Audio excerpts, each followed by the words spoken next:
A blessed and a pleasant day to each and every one of us. Tayo po ay magpasimula muna sa ating opening prayer, asking our gracious Holy Creator to be with us. For without His presence, we cannot do anything. Aside from His presence, may it please Him to guide, lead, and bless us with an acceptable service, with reverence and godly fear, for the privileged blessing to serve and worship Him this first day of our Church Camp Family Fellowship for the year 2026. Tayo po ay manalangin muna. Marami pong salamat, dakilang Diyos, sa inyo pong mga biyaya pagpapala, spiritual, physical, financial, intellectual na amin pong tinatamasa.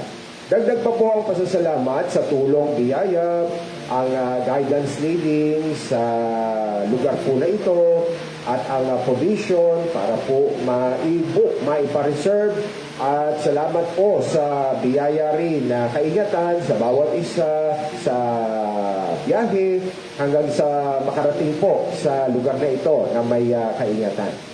At muli po, dalangin namin ang inyong pong banal na presensya sa aming kalagitnaan, for without your presence we cannot do anything. And aside from your presence, guidance, leading, and blessing for an acceptable service with reverence and godly fear. Samahan niyo po kami, turuan niyo po kami, sawayin niyo po kami sa aming mga kamalian, at hubugin niyo po kami na maging kawangis ng inyong bugtong na anak, dahil yun lamang po ang mga mananampalataya na tunay niyong minamahal. At tulungan niyo po ako sa pagtuturo, bigyan niyo po kami ng spiritual ear, and also spiritual eyesight. Ang prudence, comprehension, enlightenment, wisdom sa inyo pong kalooban, the mystery of your will. At muli, ito po'y aming dalangin hiling, kasama po ang pasasalamat sa tinakda po ninyong katugunan. At ito po'y aming pinapanalangin sa ngalan ng inyong bugtong na anak, aming Panginoong Heso Kristo. Thank you, Lord. So, bago po tayo dumako sa privileged blessing na meditation ng precious Holy Word of God, isang awitin po muna, ihandog-ialay po natin sa ating malilikha, manunubos. The song entitled, To God Be the Glory.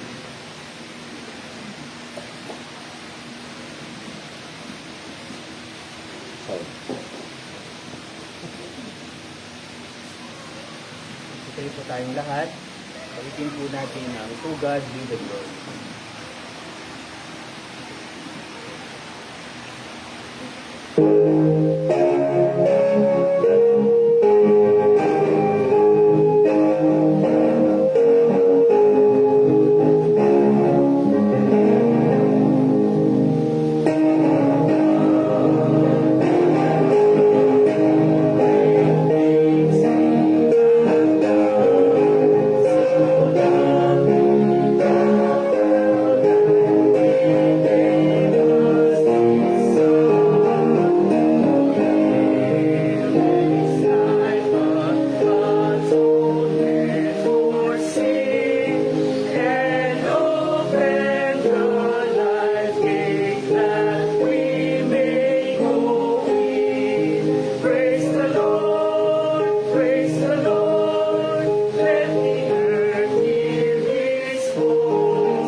Ang title po,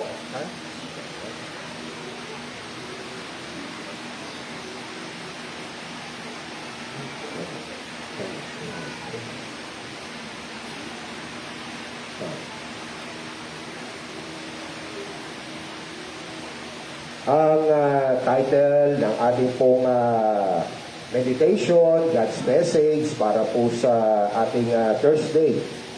First day, Church Camp Family Fellowship 2026 ay significance, importance, kahalagahan. Para po maging scriptural, kailangan magampanan niya sa biyaya po ng Panginoon ang statutes. So ano po mga verses natin na sumusuporta sa topic sa pangdaigdigan, worldwide, ito po ay applicable. Universal naman po, maski beyond the earth. Yan. So kalawakan, hanggang second heaven, firmament, hanggang third heaven, applicable din po ito. Kaya pag ang anghel lumabag dito, sa pool din siya. So yun po ang ibig sabihin pag universal, yung scope ng prinsipyo. Yan. So ano po itong universal law, statute ng Panginoon? And it shall come to pass, if thou shalt hearken diligently unto the voice of the Lord thy God. Ang mga pastors po, pag yan tumayo sa pulpito, sasabihin, God said.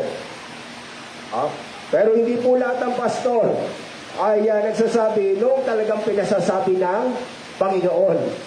So, paano natin malalaman, maski sa akin, kung ako ay inyong i-examine, i-evaluate, yung sinasabi ni Pastor Joe, voice of the Lord. Or, yung sinasabi ni Pastor Joe, voice of Satan. How? Andyan din po yan. The voice of the Lord thy God, who observe, so observance, compliance, obedience, pagsunod. So kapag may pastor na nagtuturo sa mga miyembro o sa mga tao, sumunod kayo sa kalooban ng Diyos, sumunod kayo sa utos ng Diyos. Kaninong tinig yun? Sa Diyos. Nire-rehearse niya lang, representative lang siya. Pero, hindi pa po yun. Pwede pa kayong ma-take it. Bakit po? Ito po ang voice of the Lord. To observe and to do all His commandments. So, yan po ang tinig ng Panginoon. Sundin natin lahat ng mga kautusan ng Diyos. Pag sinabing, hindi na kailangan sundin lahat, kaninong tinig yun? Diba? Malayo dun sa Deuteronomy. Pag tinig ng Diyos, dapat yung pastor, may mga minamahal, may utos ng Diyos. Lahat ng utos sundin natin. So yan, kaninong tinig? Sa Diyos. Which I command thee this day, that the Lord thy God will set thee on high above all nations of the earth. So, mapapahamak po ba ang isang nilalang pag sumunod siya 100% sa utos ng Diyos? Ano po ang gagawin ng Diyos? Ano ang covenant ng Diyos pag mayroong isang nilalang na sumunod sa lahat ng utos niya? Exaltation. Di ba? God will set that person, that compliant, submissive, high above all nations. So, beyond promotion. Higit pa doon sa ikaw ay pinromote, di ba? Sa opisina. Yan. Exaltation na po ito. And all these blessings, so bukod po sa exaltations, lahat ng mga pagpapalang nakaukit sa banal na kasulatan shall come on thee and overtake thee if, conditional, di ba? If thou shalt hearken unto the voice of the Lord thy God, blessed shalt thou be in the city, blessed shalt thou be in the field. Sa Metro Manila, kapag ikaw ay sumunod ng buo sa utos ng Diyos, ano ang covenant niya? Sumpain, pagpalain. Pagpalain, di ba? Paano kung pumunta ka sa bukid? Ano ang covenant, obligasyon ng Diyos sa mga taong nasa bukid pero masunurin sa lahat ng utos ng Diyos? Pagpalain pa rin. So, di ba? Ugma po ba yung title natin? Significance, importance, kahalagahan ng pagsunod na tama? So, ipapahamak ba kayo nung doktrinang yon? Ipapahamak ba kayo nung mga ngaral na nagturo nun? At ipapahamak ba kayo ng Diyos? Hindi. Di ba? Kung makulit tayo, doon tayo sa kabilang panig. Ano po ba yung kabilang panig? 15 and 16.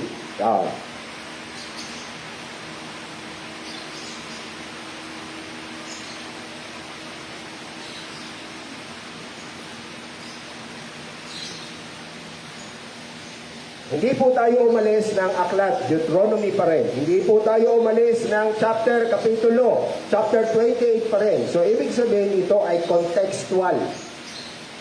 Yan.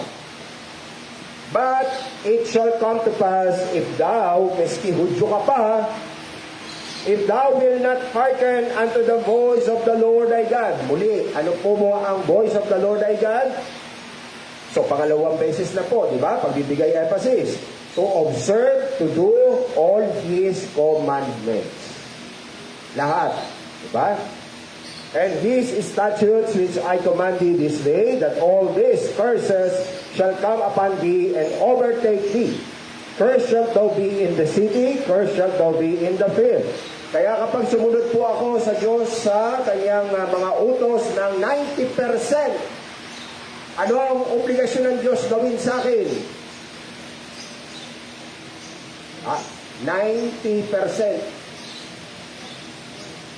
Sige, para mas eksakto pa. 99%. Pagpapala o sumpa? Sumpa. So yan po yung nakakalungkot. Ang daming nagba-Bible, ang dumadami mga pastors, hindi itinuturo yan. Ang daming ipinapahamak na believers of Christ, mga nagba-Bible, 1611, King James pa ang gamit. Kaya nung nagiging pagbabago, mga Pilipino, Pilipinas, ang dami na nagba-Bible. Dumami ba ang sumunod ng buo? Diba? Fake. Hindi binigay ng mga pastor ngayon at ng iba pang pastor nung nakaraan at sa future. Pag hindi siya sa Diyos, yung aral na binigay ng Diyos kay Moses.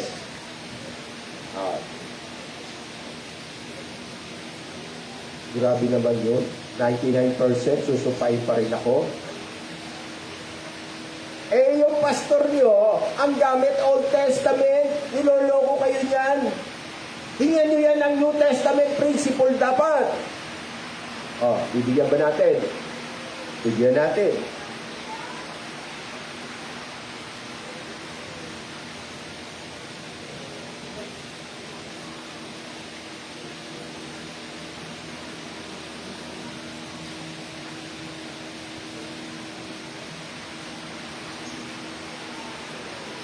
Yan. Yung just po ay James. Pinaigsik. Inabrevate yung James. Half-brother po ito ng Panginoong Kristo. Anak to ni Joseph, anak to ni Mary. Kaya half-brother. Kasi nilukuban ng kataas sa kapangyarihan ng Diyos si Mary. Kaya hindi siya talaga anak ni Joseph. Pero itong si James, anak siya ni Joseph, anak siya ni Mary. Pagkatapos si Pedro magpastor sa Jerusalem, Church of Christ, siya sumunod. So siya rin po ay ginamit ng Diyos, kinontrol ng Diyos para magkaroon tayo ng reminder sa mensahe ng Diyos mula noon, ngayon, at siyempre sa future. Kasi po ang Diyos ay the same yesterday, today, and forever.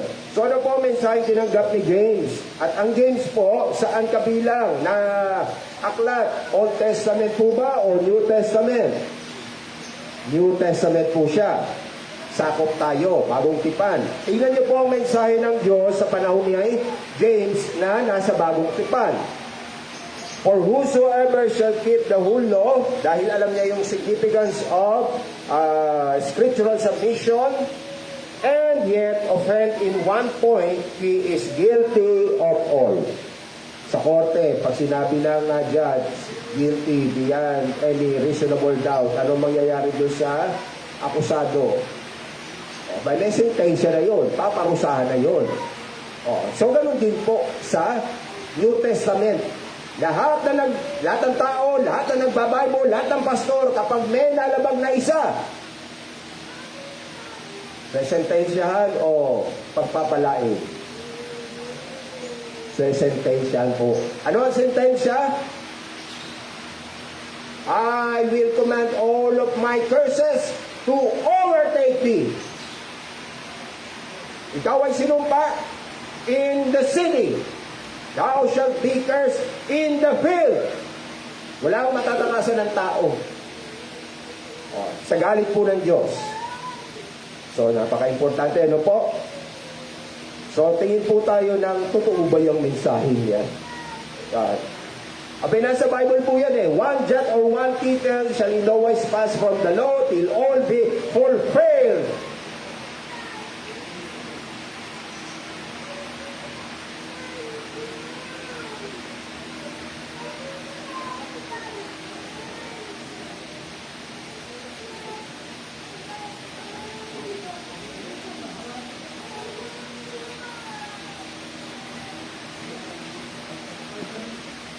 Yan, Numbers, panahon din po ito ni Moses. And the Lord's anger was kindled the same time, and he swore, saying, so ang Diyos po ay banal na Diyos. Ang Diyos ay pag-ibig, ang Diyos ay katotohanan, pero dahil siya ay banal, hindi po masama na siya ay magalit. Yung mga hindi marunong magalit, hindi po banal yun. Kaya ang pagpapakilala po ng Diyos sa kanyang anak, Hebrews 1:9, thou hast hated iniquity, thou hast loved righteousness. So, ang Panginoon Jesucristo po ay banal na anak ng Diyos, banal na tagapagligtas, siya po ay nagmamahal sa katwiran, siya ay namumuhi sa kalikuan. Kaya kapag nasa kalikuan tayo, karapatan po ng Diyos at ng Panginoon Jesucristo sumpain tayo. So, sample po ito. Nagalit ang Diyos. Bakit po? Sa galit niya, may sinumpa siya. Surely none of the men that came up out of Egypt from 20 years old and upward shall see the land which I swear or promise unto Abraham, unto Isaac, and unto Jacob, because they have not wholly followed me. So, ba't nagalit po ang Panginoon? Kasi sila ay hindi sumunod ng buo.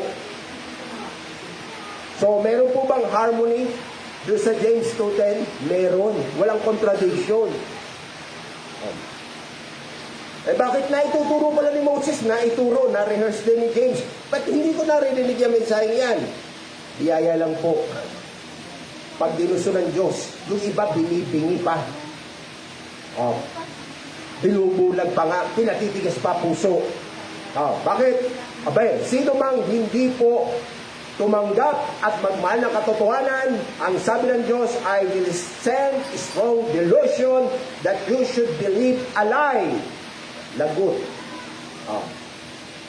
Ang taning po ng Diyos sa mga tao, meron tayong Titus 3:10, upon the first and second admonition, reject the heretic. Kaya kapag may propeta po, dala ang mensahe ng Diyos,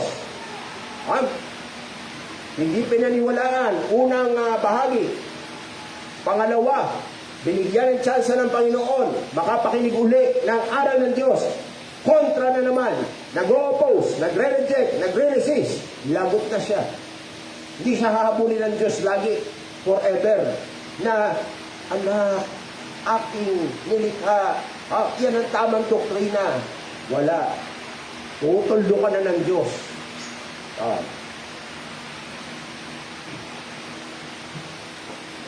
So, sa panahon po ni Moses, nung nagalit siya sa mga diniliver from bondage sa Egypt, papuntang sana, na promised land sa kanilang ninuno, Abraham, Isaac, Jacob.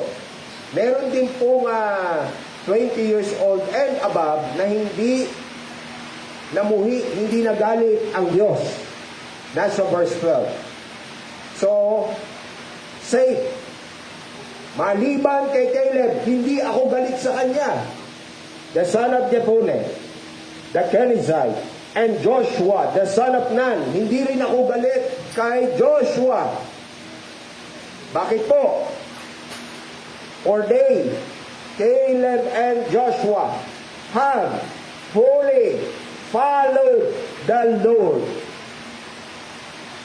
So yung kabilang grupo, they did not wholly follow the Lord.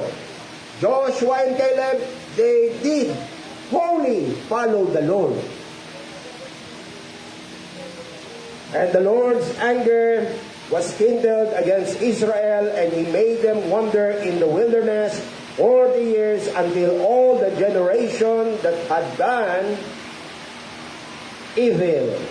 Ano po yung other term sa mga nakasunod ng ilang bahagi sa utos ng Diyos pero hindi kinumpleto?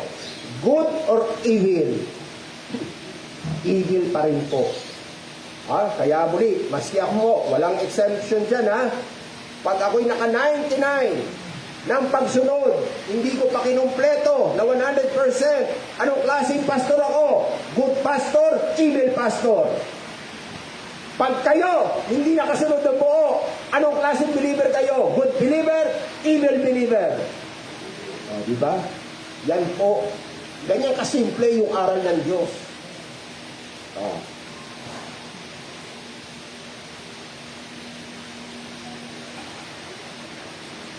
So, significance. Naku, masusumpa pala ako. Yan. Doon sa kabila naman, naku, mapapagpala pala ako. So, be wise, be not deceived.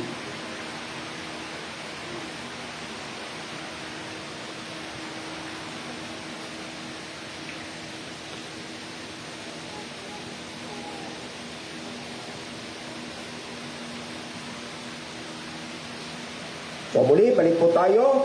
Ano po yung title, topic natin?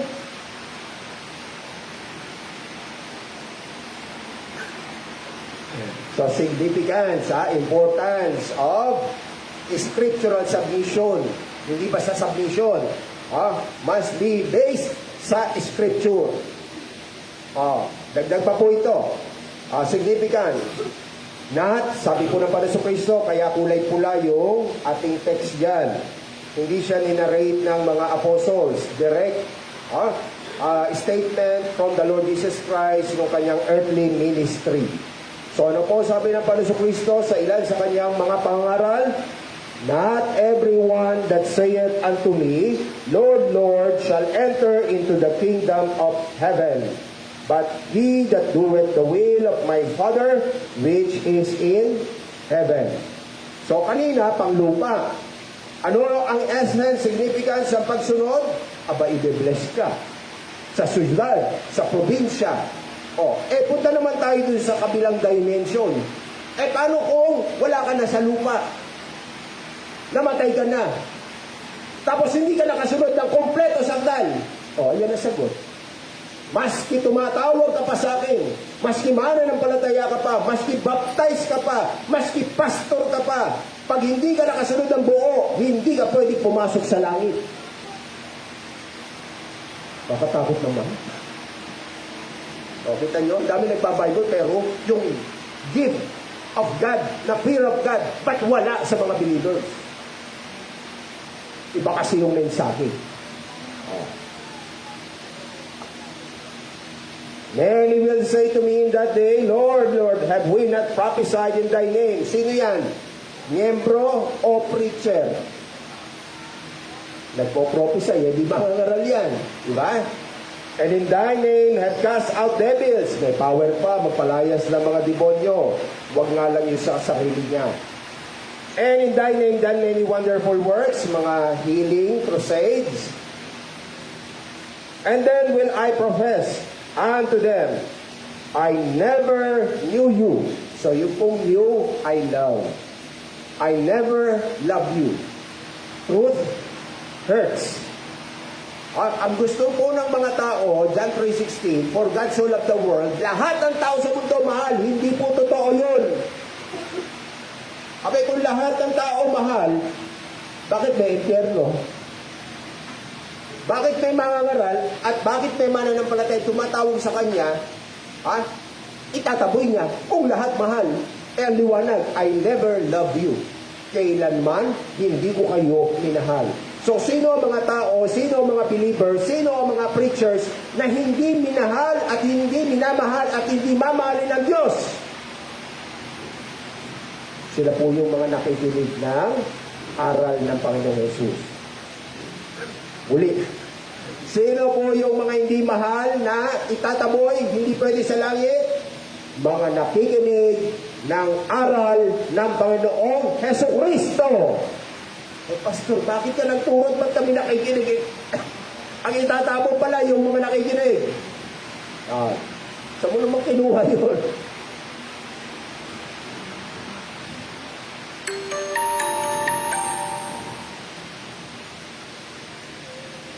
Kadugtong pa rin po ito, contextual, di ba? And everyone that heareth these sayings, nakikinig, hindi nakikinig. Di ba? Nakikinig. And doeth them not, shall be likened unto a foolish man, which built his house upon the sand, and the rain descended, and the floods came, and the winds blew, and beat upon that house, and it fell, and great was the fall of it. Parabol siya, figurative siya, pero siya ay connected sa una. Yung president na passage sa verses 21 hanggang 23. Hindi lahat ng tumatawag sa akin, Panginoon, papasok sa langit, yung gumaganap lang ng kalooban. Ano ba ang kalooban? Yung makinig ka, kalooban? Kalooban yun, pero hindi kompleto yun. Dapat nakinig ka, yung napakinggan mo, sundin mo.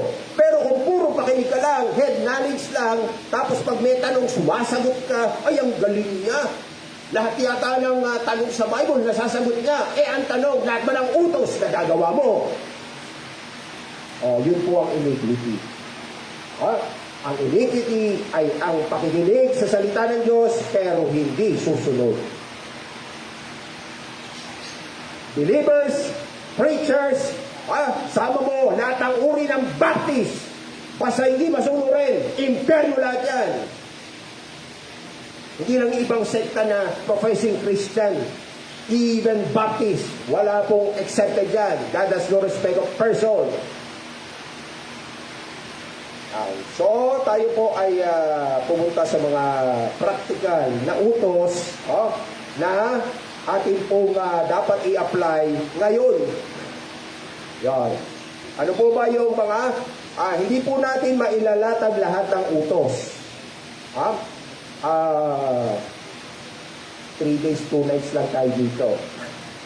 So, yung mga practical lang na kailangan natin at saka yung kapag message si pastor, group chat, sa pagkinuko ni pastor yung mga rules. So dun po muna tayo sa practical na magagamit natin at dapat natin gamitin i-apply sa ating pong pagtitipon dito.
Genesis 3:7, and the eyes of them, Adam and Eve, both were opened, and they knew that they were naked.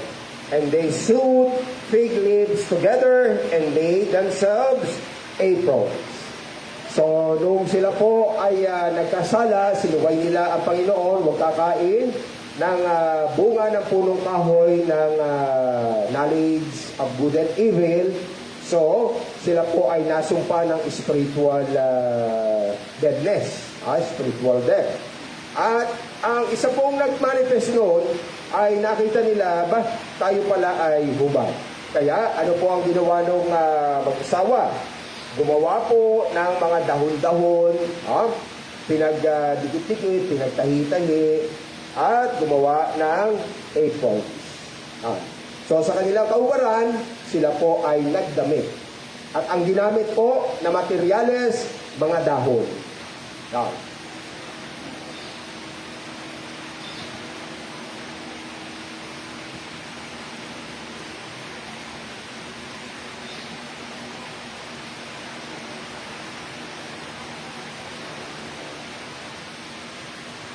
Sa chapter 3 verse 21 naman po, meron na po bang damit si Adam Eve o wala pa?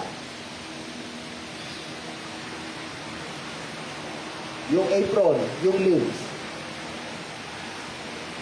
So may damit na, di ba? Pagdating ng 21, ano po ginawa ng Panginoon? And to Adam also and to his wife did the Lord God make coats of skins and clothed them. So, scriptural submission, scriptural suits. Godly garments. Christians or Creator's children's clothing. Basta ba ang tao may damit, natutuwa na ang Diyos? Kung satisfied ang Diyos sa damit na ginawang aprons from leaves, papalitan pa ba ng Diyos yung damit nila? Naisip niyo po ba yun? Hindi na. So ano po ibig sabihin nun? Tayong mga nagdadamit, meron tayong mga damit na hindi pasado sa Diyos. At pag hindi pasado, ano ang gagawin niya? Pagpalain, sumpain. At i-welcome sa langit o i-welcome sa inferno?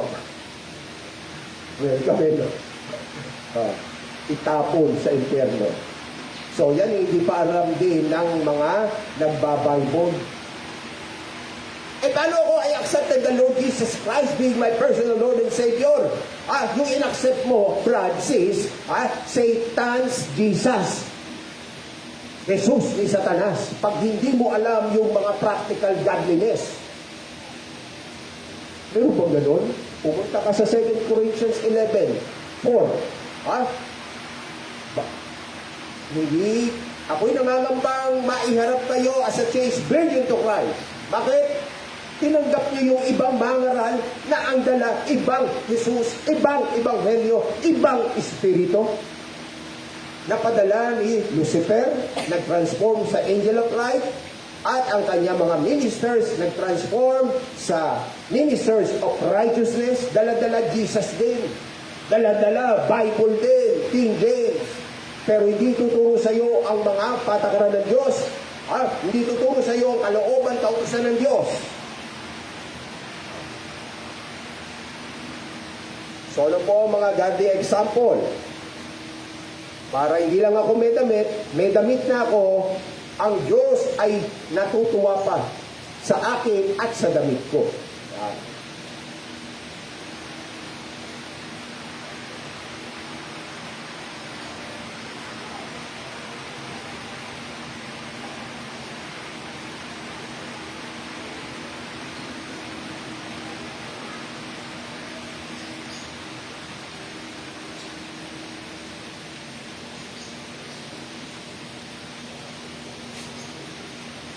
And panahon po ni Moses, may mga maglilingkod sa sanctuary, sa temple. Yan. So, Inutusan sila ng Panginoon tungkol sa nararapat na kasuotan. Kaya kita nyo naman, meron pa tayong announcement na, don't forget your worship clothing. Bakit po? Tignan nyo po yan, no? Sa sanctuaryo, ang mga saserdote, ano po ang kalooban ng Diyos? And thou shalt make them linen, breeches, to cover their nakedness. Gawan mo sila ng pinong lino na mga, ano po ang breeches? Shorts. Salawan.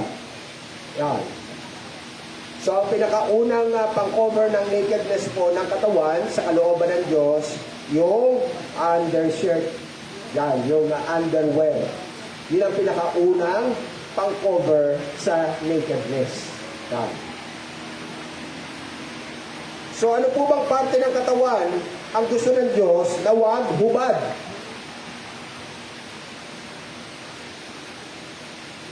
From the loins, ano po yung loins? Gird up thy loins. Bigtisan mo. Ano po binibigtisan? Bata, sa binibigtisan? Sa bewang. So, kaya ang gusto po ng Diyos na takip ng kahubaran, dapat labaskan o dapat cover ang tiyan. Cover. May swimming pool dito, may dagat doon. Pag maliligo tayo, ano dapat natin suot? Labas dyan, takip ang tiyan. Pag takip, so ang tinatahak natin, blessings. At sana nga hanggang langit pa.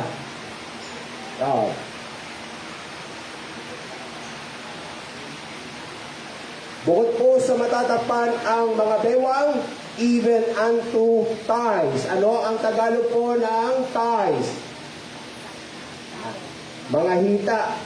So, dapat coveran siya, dapat takip ang hita. Kaya minsan, ano po yung announcement ko? At least ay knee length. Diba? So, ayan po. Mga sample, practical yan. Diba? Kaya, paano kapag ang shorts ay short? So, lahat ngayon pain, pag namatay, ano ang obligasyon ng Diyos? Dalhin sa langit o dalhin doon sa impyerno?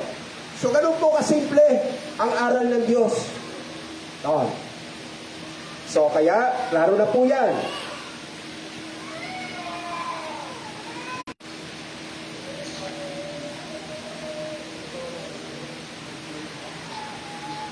So kaya yung mga nagbibida-bida, mga flawless daw kasi ang siya nila, tsaka hita, alam nyo na, anytime na mamatay yan, diretsong impyerno yan.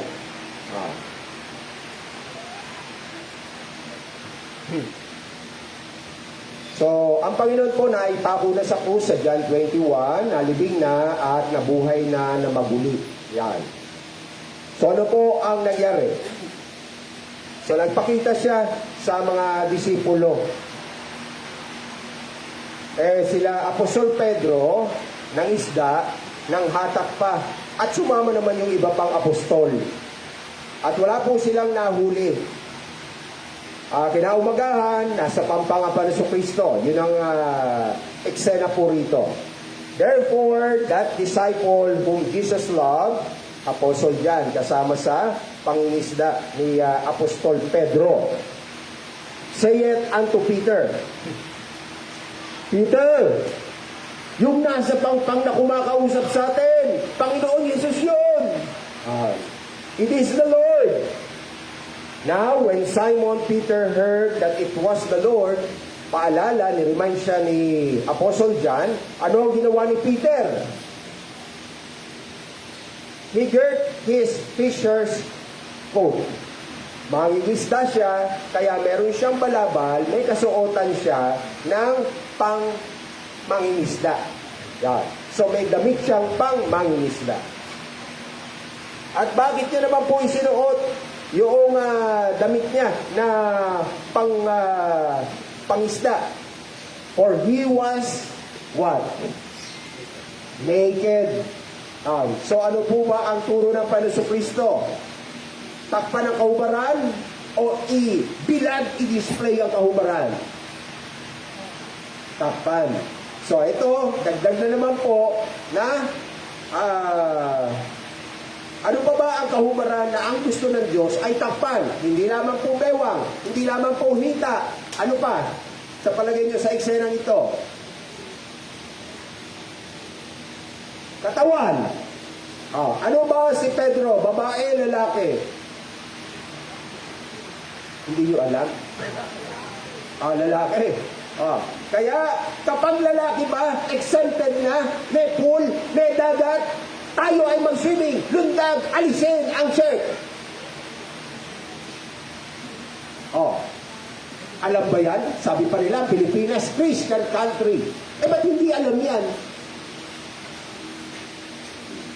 Kaya, kung mapapansin, maalala nyo, sa announcement natin sa group chat, bakit kaya sinabi pa ni Pastor, walang topless? Diyan po galing yan. Practical godliness, practical Christianity, practical believer of Christ. So, nung present na Panginoon Kristo, bumabalik yung mga doktrina sa kanila. Na kapag tatalon sila, nasa dagat sila, kailangan suot nila yung fisherman's coat.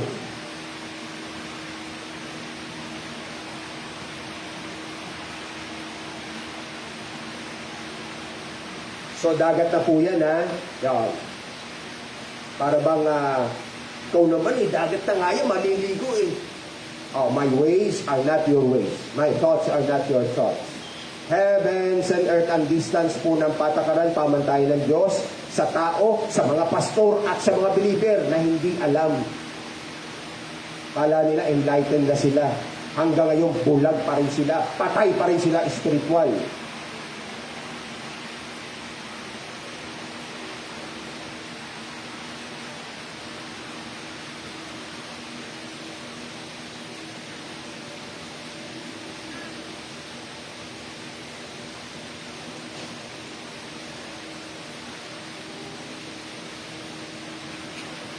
Panahon pa rin po ito ni Moses, godly garments, ang context, or sabihin na natin, Christian clothing, kung ano man ang gusto yung title, or subpoint. The woman, ang babae, shall not wear that which pertaineth unto a man. So, ang batas po ng Diyos, pag babae ka, ikaw dapat ay distinct na napaka-feminine na hindi ka kakikitaan ng anino ng pagiging lalaki or masculine. So, wala tayong nakikita all the New Testament na mga doktrinang, pantalon, bawal, ganyan. So, ikaw na lang ang magtimbang. Kung yung pantalon na yan ay nagiging mukha kang lalaki, sakul ka nung verse. Kung sa pantalon na yan, hindi ka nagbumukhang lalaki, so, walang problema. Diba? That which pertaineth hateful, kamuhi-muhi. Wala pang sinasabi, wala pang ginagawa, nagdamit pa lang ng mali. Kasi yung iba ang paliwanag, hindi nyo lang kami naintindihan, nakulong lang kami sa katawang ito. Babae talaga ako. Yung kabila namang grupo, kaya ang gusto namin talaga, damit ng panlalaki. O di sige, bahala kayo. Gawin nyo yan.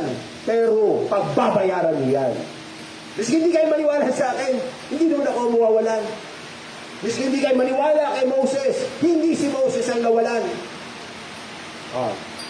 Kapag abomination, kinamumuhian, saan ba pinadadala ang mga kinamumuhian pag namatay?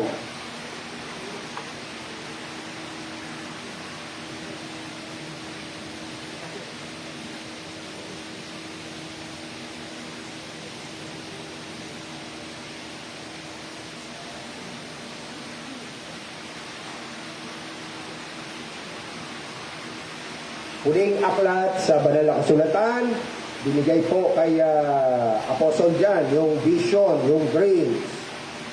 At pinarecord ng Panginoon Kristo sa kanya. Sa mga miyembro ng iglesia, kasi sinulatan po dito 7 churches sa Asia, yung may chain link, yung historical, yung kaduktong ng Jerusalem, kaso hindi nakauri, kaduktong na lang. No. Kasi yung mga tunay, hindi ko kayo binigyan ng espiritu ng karuwagan, pero sa mga ibang kaduktong, may mga duwag. No. But the fearful, baptized believer of the Lord Jesus Christ, na member ng 7 churches sa Asia, and unbelieving, and abominable, kamuhi-muhi, abomination. Pareho lang po yun. Abomination saka abominable. Hindi nakakatuwa sa mata ng Diyos. And murderers, warmongers, mula sa prostitution, adultery, fornication, yung mga live-in na yan, and sorcerers, and idolaters, and all liars, kasama mga pastor, shall have their part in the lake which burneth with fire and brimstone, which is the second death. Kaya pag nagkamali tayo ng suot at hindi natuwa ang Panginoon, saan tayo magkikita-kita? Tama. Ganun kasimple yung doktrina ng Diyos. Maski hindi tayo mamamatay tao, maski hindi tayo nakiapid, hindi tayo hostess, hindi tayo prostitute, pero mali yung damit, lagot tayo. Kaya kilala nyo na ba talaga Diyos? Kilala nyo na ba talaga Panginoon Kristo? Alam nyo na ba talaga aral ng Bible? Kala nung iba alam na nila ang Bible at kilala na nila ang Panginoon Kristo at kilala nila ang Diyos. Hindi po.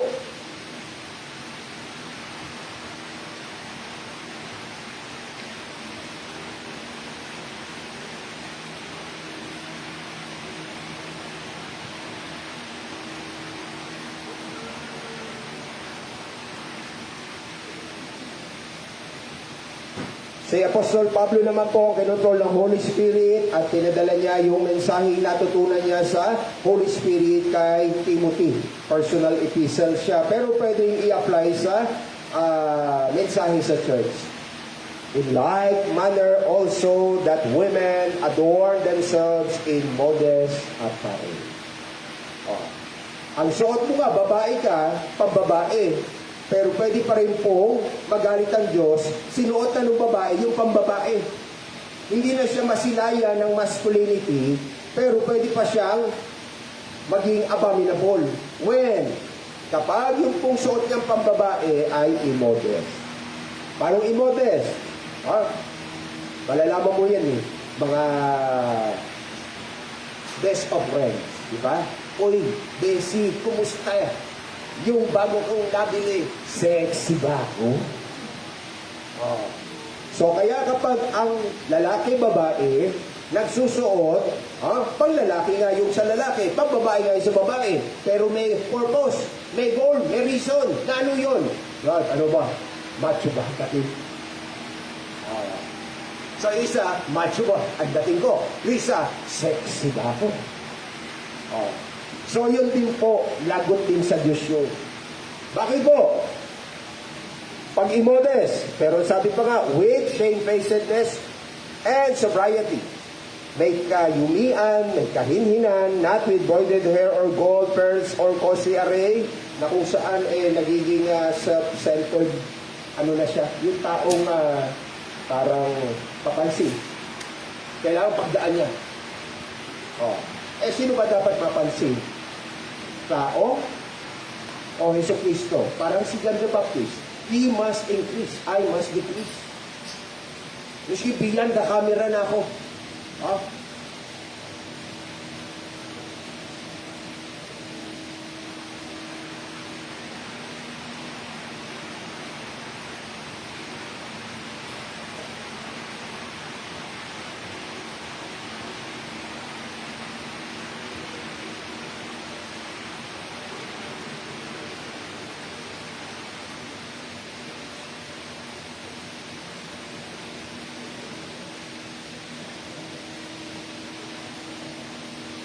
For I say unto you, yung pong you ay mga disipulo, mga baptized believers of the Lord Jesus Christ, mga members of His ministry. Ano po sabi niya sa mga miyembro niya sa ministeryo niya? I say unto you, except your righteousness shall exceed the righteousness of the scribes and Pharisees, you shall in no case enter into the kingdom of heaven. Lahat po ba ng membro sa Church ng Jesucristo, papapasukin daw sa langit? Sinabi niya hindi eh. So sino lang sa mga miyembro ang papapasukin sa langit? Yung makakahigit daw sa katwiran ng mga Pariseo. Sino po ba ang ano po ba yung standard ng Pariseo na hindi standard ng Panginoong Hesus? Ibig sabihin, diyan dun sa kanilang standard. Diyan sa kanilang righteousness. Nagtuturo ang mga Pariseo ng katwiran, pero ang Jesucristo nagtuturo rin ng katwiran higit sa katwiran ng mga Pariseo.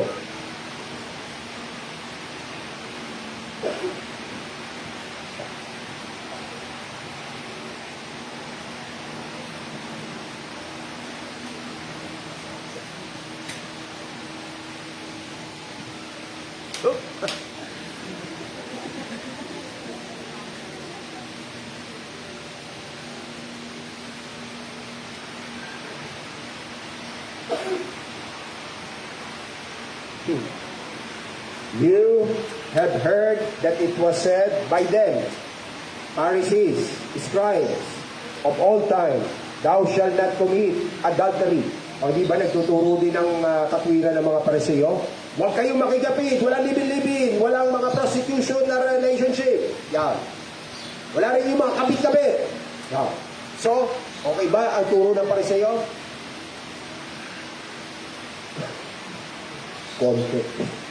Konting okay. Bakit konting okay? But I, the Lord Jesus Christ, say unto you, that whosoever looketh on a woman to lust after her had committed adultery with her already in his heart. So yung mga nagdamit nga ng pambabae, pero ang intensyon ay magpa-sexy, ano ang sabi?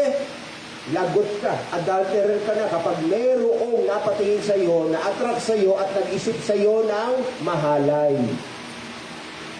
May damit na yun ha, pambabae na yun, pwede pa rin parusahan ng Diyos. Yung may damit at pambabae yung damit, pero pang-impyerno pa rin. And if thy right eye, yung mga na-attract at nag-isip ng mahalay, doon sa mga pasexy kung magdamit na babae, if thy right eye offend thee, ano po ang kailangan gawin para hindi magalit ang Diyos at huwag siya itapon sa impyerno? Pluck it out. Dukuitin. Deal it seriously. And cast it from thee, for it is profitable for thee that one of thy members should perish. Matalang ang napahamak, and not that thy whole body should be cast into hell. So wala pa relasyon yan. Wala pa namagitan, wala pang intercourse. Hindi pa nagbutan yan. Tumingin pa lang.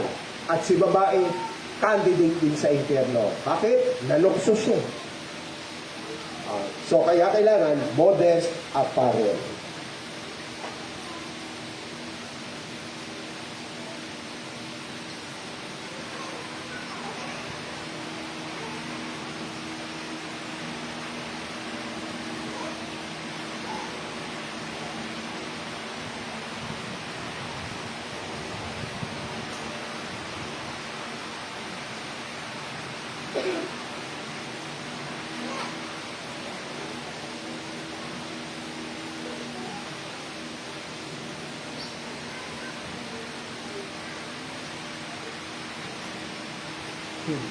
So, dito naman po, 1 Corinthians 14:40, ano po ang mapupulot nating lesson?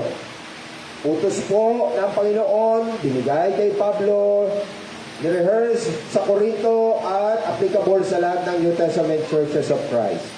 Let all things be done decently and in order. So, hindi lamang po dapat cover thy nakedness.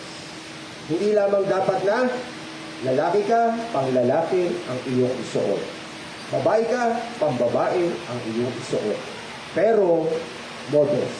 Hindi pa sexy, hindi pa macho. Effect. At, Ano naman po ito? Decent. Yan. Kaya muli, bakit ba may note pa si Pastor? Huwag kalimutan ang worship clothing. Di ba?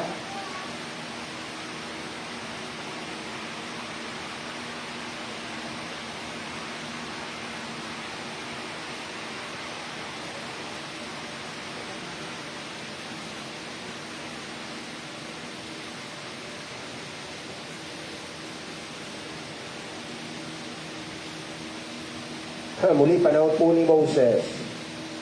For the Lord, thy God is a consuming fire. Kapanglipol na apoy, pumupugsa, pumapatay, hanggang sa hell. Even a jealous God. Kapanibog mapagselos.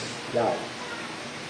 Ang mga tao, pagpapunta, halimbawa, hindi na papunta. Pag ikakasal, ano ang madalas na suot ng mga nagpapakasal? Di ba? May gown, di ba? May suit, may barong. Yan. Pag nagninang, ano naman ang mga suot? Ako, kailangan pumunta ng mall. O kaya Divisoria, Tutuban. So, bibili ng appropriate, di ba? Na damit doon sa occasion. Pag magnininong, magnininang. So, basta pag may okasyon, mga special occasion, so, nag-spend, at naghahanda, nagpe-prepare ang mga tao ng isusuot doon sa okasyon na espesyal. Ang worship is special ordinary activity. Di po ba? Mukhang nag-get ko na si Pastor. Kaya pala ganun yan. Basta worship. Pag nanood ako, kung hindi nakasuot, nakabarong, yung pala ugat mo. Isipin mo na lang. Nakakita ka ng Panginoon, dumalo ka ng kasalan, ng pinyagan, na kung ano pa man. Aba, nag-prepare ka. Pagdating sa worship, hindi ka nag-prepare. Magseselos siya, hindi. Pag doon, ini-espasyal na. Pag sa akin, okay na to. So, paalala, mapanibuguin ang Diyos. Pag tayo ay gumawa ng, sabihin po natin, espesyal, para sa okasyon ng tao, at pagkawin din naman natin sa Diyos. So, mahirap kaya yun. Pag Diyos, naku, gagawin ko rin espesyal.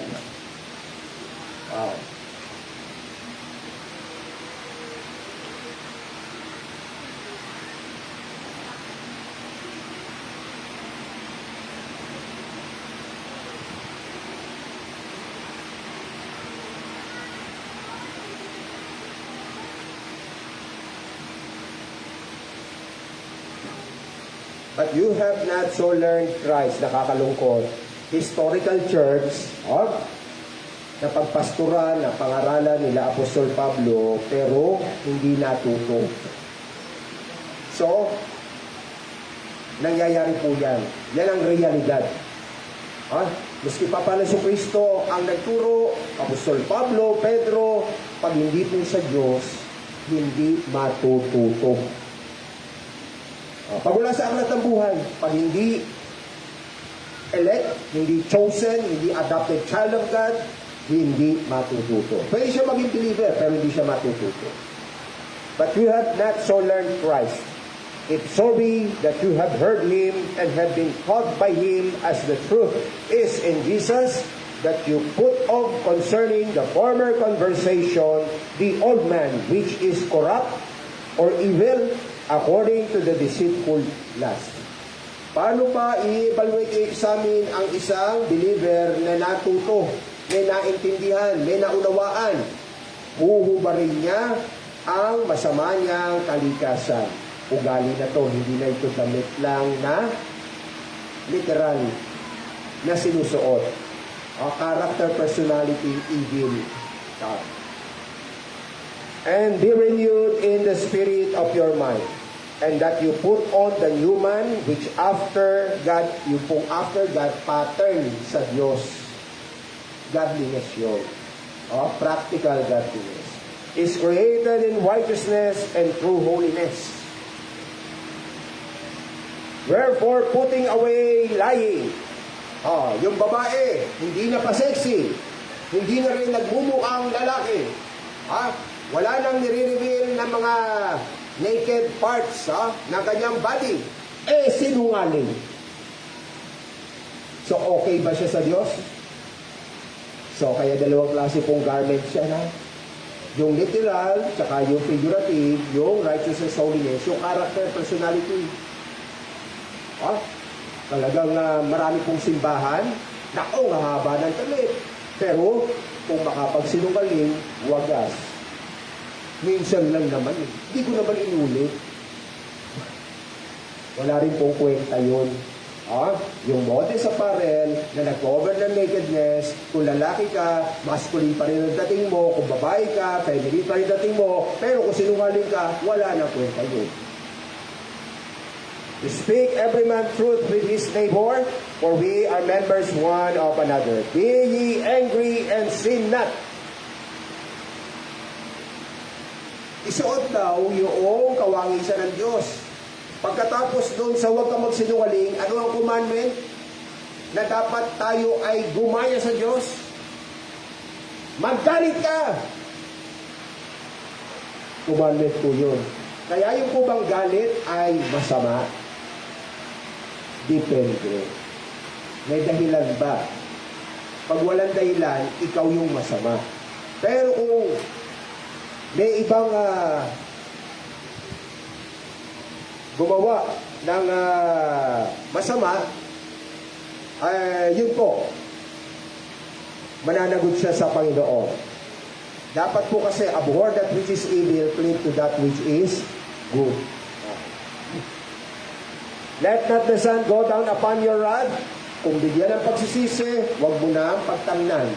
Kaya yung pong mga nagagalit dahil sa may gumawang kasalanan against him, against her, at inimpim na yon forever, miski niregaluhan na ng repentance yung isang nilalang, siya na mananagot doon. Neither give place to the devil, let him that is torn steal no more. Ang ganda ng damit, mukhang kapitag-pitagan, at opisyalis pa ng isang bansa, pero magnanakaw, may kabuluhan. Ang Amerikana, ang barong. So, dalawa po muli ang suot ng mga believers na pupunta sa langit. Tamang damit na nakalugod sa Diyos, literal na damit, at spiritual na damit. But rather let him labor working with his hands the thing which is good. So, pwede po ba sa Diyos yung kaya lang naman po ako nagnakaw kasi pang bibili ko ng gamot at pambabayad ko sa ospital ng mahal ko sa buhay. Hindi pwede drama sa Diyos. Gumawa ka ng mabuting gawain para may maitulong ka. So, hindi pwede sa Diyos ang Robin Hood. Mas kinakaw naman yun. Pinamudmud ko naman yun sa mahirap. So, sabi, kung gusto mong mamudmud, gumawa ka ng ikakikita mo ng mabuting bagay. Mabuting bagay, ha? Ano ba mga mabuting bagay na malaking kita? Magtayo kaya ako ng lotohan, sapungan, o kaya beer house. Diba? Magbenta ako sigarilyo, ng alak. So hindi po lahat ng negosyo pasado sa Diyos. Marami pupunta sa impyerno kasi mali yung negosyo. Hindi mabuti. Let no corrupt communication proceed out of your mouth. So mura, kanina pagsisinungaling, yung mga gossip. Yung mga chismis, di ba? Evil communication. Ang ganda ng damit mo. Nakabelo pa tayo. Kismosa ka naman. Walang kwenta nyo. Wala kang natutunan, naintindihan sa aral ng Kristo. Hindi nakukuha pala yan sa damit lang na literal, pati sa damit na spiritual, character, personality. But that which is good to the use of edifying, that it may minister grace unto the hearers. Grieve not the Holy Spirit of God, dun sa mga masamang katangian, traits, di ba? Character. Whereby you are sealed unto the day of redemption. Let all bitterness and wrath and anger and clamor and evil speaking be put away. All. Hindi pwede magtira. With all malice, and be ye kind one to another, tender-hearted, forgiving one another, even as God for Christ's sake hath forgiven you. So, ilang klaseng damit po ang dapat nating isuot na nakalulugod sa Diyos? So, dalawang klase po yan ha. Yung damit na literal, na hindi nakakabuhi sa Kanya. So, dapat may damit ang tao. Hindi topless, hindi labas ang tiyan, hindi labas ang kita. Kung babae, magmukha kang babae. Anino pa lang. Pag lalaki, magbuka kang lalaki, anino pa lang. Huwag kang magpaka-sodomy. Ano sodomy? Yung lalaki na gusto maging babae. Hindi lang sa damit. Umaabot pa sa retoke, sa transgender. Sa paano hindi ka aabot doon? Bakit? Damit pa lang eh. I-review ka na eh. Tapos, hindi lang pala sa damit. Pati pala doon sa damit, yes, pero yung pagkatao, God bless. Maraming po salamat muli, dakilang Diyos, sa biyaya na kami po ay makapakinig ng inyong dalisay na aral. At nawa, kayo na po ang mag-ingat ng salita na nahasik, magpala sa aming buhay, maukit sa isip at puso, malakaran po namin. Tulungan niyo po kami sa mga kamalian po namin, sa buhay, sa pananamit. I-correct niyo po kami. Huwag niyo po kaming pabayaan na abominable or hateful in your sight because of our clothing, garments, apparel. Help us, Lord. Kailan po pag-asa namin para matuto po kami at malaman namin ang tama at magawa po namin ang tama. Sa inyo ko po, pinagtatagubilin muli ang salita na nahasik. Marami pong salamat sa paggamit niyo po sa akin.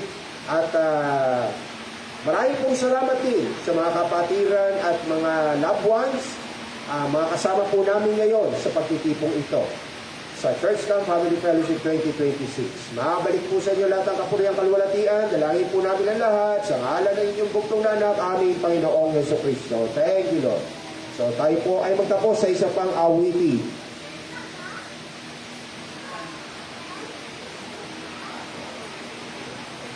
Yan, the song entitled, Thanks to God. Napakarami pong kabutihan ng Diyos sa atin, kaya tayo po ay nararapat lamang na maging thankful, grateful, mapagpasalamat sa ating pong malilika at sa ating pong manunubos.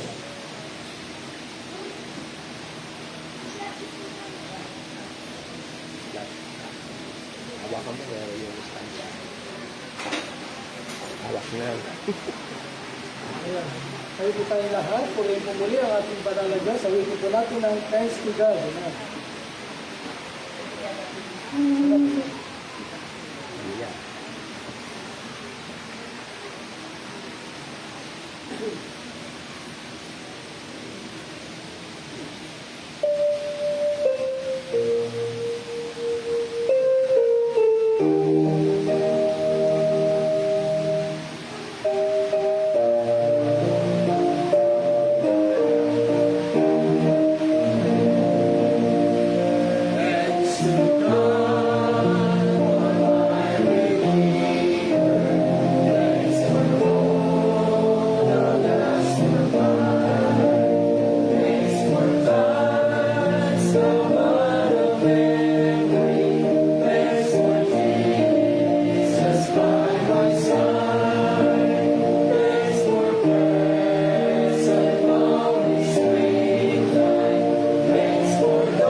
Lord.